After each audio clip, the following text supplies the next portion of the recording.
Pessoal, ao longo dessas 2 últimas semanas, eu postei aqui alguns vídeos comentando as medidas emergenciais adotadas para a manutenção do emprego e da renda nesse período de calamidade, né, de pandemia do coronavírus.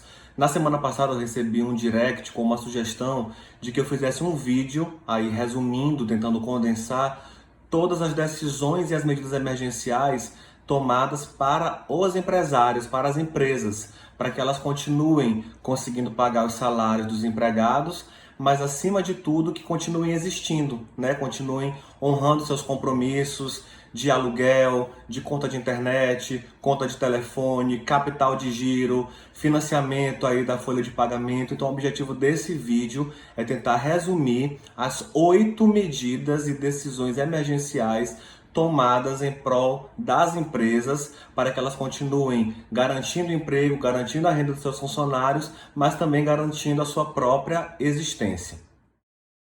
E a primeira medida emergencial é justamente o benefício emergencial de preservação de emprego e renda. É aquele benefício que vai ser pago pelo governo para aqueles empregados cujas empresas optaram pela redução proporcional da jornada e salário ou para a suspensão do contrato de trabalho.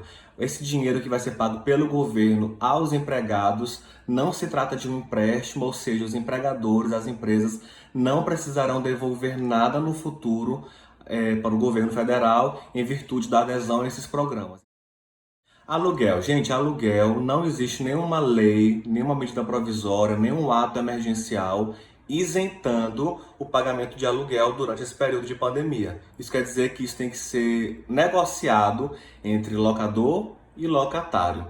E aí as partes negociam se vai haver parcelamento, adiamento ou até a isenção, né, que pode ser o caso. Aqui no caso de São Luís, alguns shoppings já isentaram alguns lojistas do aluguel, do fundo de propaganda, não isentando apenas do condomínio. Ontem, inclusive, lá na Bahia, foi publicada uma decisão isentando os lojistas de 2 shoppings do pagamento do aluguel e do fundo de propaganda. Manteve apenas a obrigatoriedade de pagamento do condomínio. Então isso tem que ser acordado entre as partes, né? Já teve esse caso que foi levado à justiça para decidir, salvo engano, foi uma ação movida pelo sindicato dos lojistas. Então a gente tem essa questão sendo resolvida ou amigavelmente entre as partes ou judicialmente, a depender do caso. Serviços de telefonia e internet.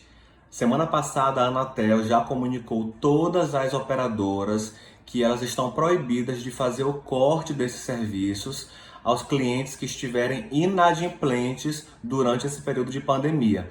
Isso foi fruto de uma decisão lá da Justiça Federal de São Paulo, que apesar de ter sido tomada lá, vale para todo o Brasil. Então a Anatel já comunicou a todas as operadoras, aqui está o site para que vocês possam ver diretamente no site da Anatel essa recomendação. Capital de giro. Isso tem sido uma grande dificuldade, acredito que da grande maioria das empresas durante esse período de pandemia, de crise. E existe uma linha de crédito no BNDES, foram disponibilizados 5 bilhões de reais para essa linha de crédito. Foi lançado em 2019 e por conta desse período emergencial foi estendido até 30 de setembro desse ano. Então, empresas que faturam até 300 milhões de reais, ou seja, desde o microempreendedor individual até uma microempresa, pequena empresa, média empresa, pode ter acesso a esse financiamento, voltado exclusivamente para capital de giro. Não é necessário apresentar um projeto para ter acesso a essa linha. As empresas que aderirem a essa linha de crédito têm até 5 anos para quitar o financiamento e tem ainda uma carência de 2 anos para iniciar o pagamento. O recurso é do BNDES, mas isso tem que ser viabilizado por alguns agentes financeiros autorizados. Vários bancos já estão autorizados, bancos públicos e bancos privados também.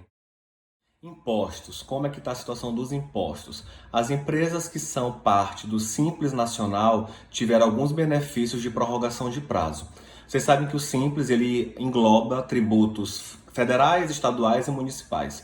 os tributos federais do Simples Nacional tiveram uma prorrogação de pagamento para 6 meses. Ou seja, os tributos federais com vencimento em março, por exemplo, da competência de março, perdão, podem ser pagas em outubro. Então houve esse elastecimento de 6 meses para os tributos federais. Na semana passada, o Comitê Gestor do Simples Nacional baixou uma resolução, a resolução 154/2020, tratando sobre ICMS, que vocês sabem que é o imposto estadual, e o ISS, que é municipal.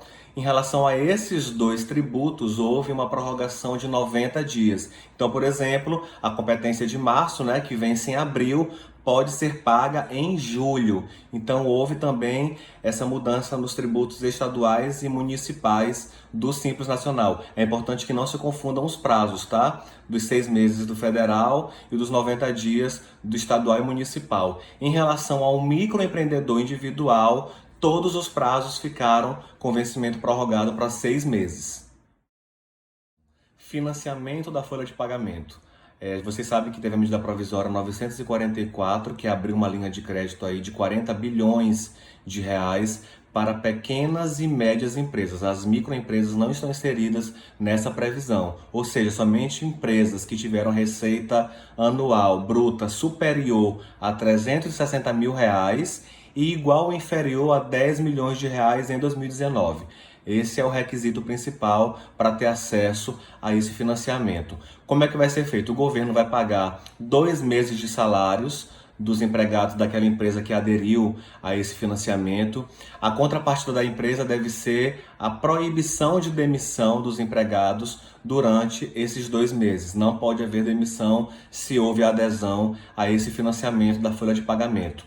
O valor é limitado a 2 salários mínimos por empregado. O empregado que ganha acima disso vai receber só 2 salários mínimos do governo, e aí o empregador precisa complementar se quiser, e o dinheiro cai direto na conta. Não há qualquer intermediação entre governo, empresa e a conta do empregado. A taxa de juros desse financiamento é de 3,75% ao ano e o prazo para pagamento é de 36 meses. Lembrando que esse prazo é para pagamento da empresa ao agente financeiro que intermediar essa linha de crédito. A estabilidade é só durante 2 meses do empregado, que são justamente os 2 meses em que ele vai receber o salário por parte do governo. Outra medida é a suspensão da cobrança do FGTS referente aos meses de março, abril e maio.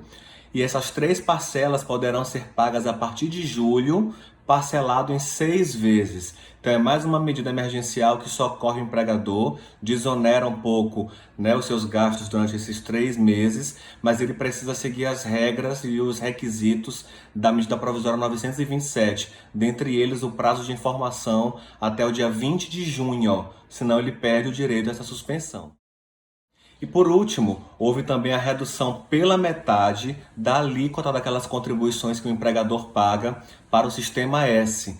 Essa redução pela metade está valendo até o dia 30 de junho, e aí isso também dá um fôlego para que as empresas consigam se organizar financeiramente. Bem, essas foram as 8 medidas emergenciais para o empresário que eu procurei trazer para vocês. Não pretendi aqui esgotar os temas, nem detalhar, até porque é muita coisa, e o canal aqui é justamente para essas informações mais rápidas e dinâmicas. O objetivo foi só trazer para vocês um panorama do que está disponível para as empresas, para que elas consigam honrar os seus compromissos trabalhistas, manter salários, manter empregos, mas também manter as suas próprias existências, Elas precisam existir para continuar honrando seus compromissos trabalhistas. Estou aqui à disposição de perguntas, de críticas, de sugestões, e a gente se encontra no próximo vídeo.